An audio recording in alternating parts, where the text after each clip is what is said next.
સુરત જિલ્લા ગ્રામ્ય એલસીબીએ આંતરરાજ્ય ઘરફોડ ચોરીના રીઢા આરોપીને દબોચી લઈ 24 જેટલા ગુનાઓનો ભેદ ઉકેલ્યો છે. મહારાષ્ટ્રના નંદુરબારના વતની જીમી ઉર્ફી દીપક શર્મા નામના આ ઈસમે ગુજરાત, મહારાષ્ટ્ર, રાજસ્થાન અને હરિયાણામાં પલ્સર મોટરસાયકલ પર રેકી કરી દિવસ દરમિયાન 100થી વધુ ઘરફોડ ચોરીઓ આચરી હતી. 4 રાજ્યોમાં 100થી વધુ ઘરફોડ ચોરી કરનાર આંતરરાજ્ય ગેંગના સાગરિતને પકડવામાં સફળતા મળી છે. સીસીટીવી ફૂટેજ અને ટેકનિકલ સર્વેલન્સના આધારે એલસીબીની ટીમે આરોપીની ઓળખ કરી હતી. લાંબી તપાસ બાદ જોખા વાવ રોડ પરથી તેને તેની બજાજ પલ્સર મોટરસાયકલ સાથે ઝડપી લેવાયો હતો.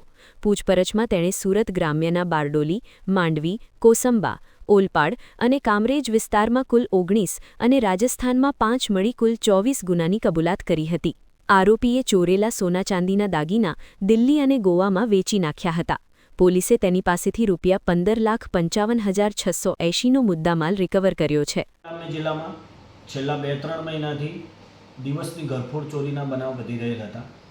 જે બનાવ અનુસંધાને સુરત રેન્જ પોલીસ મહાનિરીક્ષક શ્રી પ્રેમવીરસિંહ સાહેબ અને પોલીસ અધિક્ષક શ્રી રાજેશ ગઢિયા સાહેબનાઓએ આ ઘરફોડ ચોરીઓ ડિટેક્ટ કરવા સારું સ્થાનિક પોલીસ અને એલસીબી શાખાને સખત સૂચના અને માર્ગદર્શન આપેલ.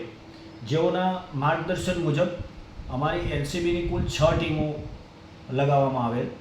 આ સમયગાળા દરમિયાન ડિસેમ્બર, જાન્યુઆરી અને ફેબ્રુઆરીના 3 મહિનાના સમયગાળા દરમિયાન સુરત ગ્રામ્ય જિલ્લામાં કોસંબા, માંડવી, બારડોલી ટાઉન, માંગરોળ અને ઓલપાડમાં થઈને કુલ 10 જેટલા દિવસની ઘરફોડ ચોરીઓના ગુના દાખલ થયેલા, જેમાં ઘરેણાં અને રોકડ રકમની ચોરી હતી.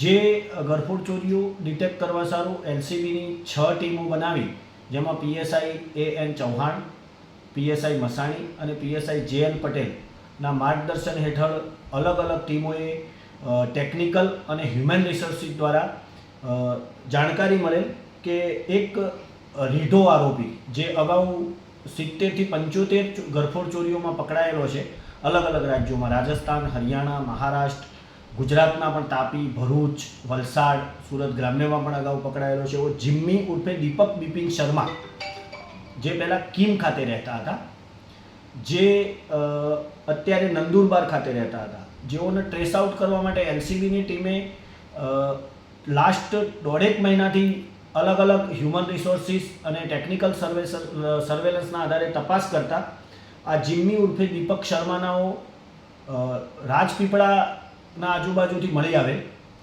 જેને પકડી અને પ્રથમ બારડોલીના ગુનામાં ઘરફોડ ગુનામાં એરેસ્ટ કરવામાં આવે અને એમની યુક્તિપૂર્વકથી સઘન પૂછપરછ કરતા એમને આ બારડોલી, માંડવી અને ઓલપાડમાં ચોરીઓમાં જે દાગીના ગયા હતા એ દાગીના દિલ્હી ખાતે વેચેલ હોવાની એમને જાણકારી આપેલ. જે આધારે અહીંયાથી પીએસઆઈ AN ચૌહાણ અને ટીમ બનાવીને દિલ્હી ખાતે મોકલી આપતા દિલ્હી ખાતેથી 104 ગ્રામ સોનાની જે અલગ અલગ લગડીઓ છે એ 1,15,000 રોકડા, એમના ઘરેથી તેમજ એમની પાસેથી મળી આવેલ ટોટલ 2 બાઇક, આ સિવાય 2 મોબાઈલ ફોન, ઘરફોડ ચોરી કરવા માટે એક પેચિયું અને એક લોખંડનો સળિયો જે રાખતા હતા એમની બેગમાંથી, એ બેગ સાથે મળી આવેલ છે.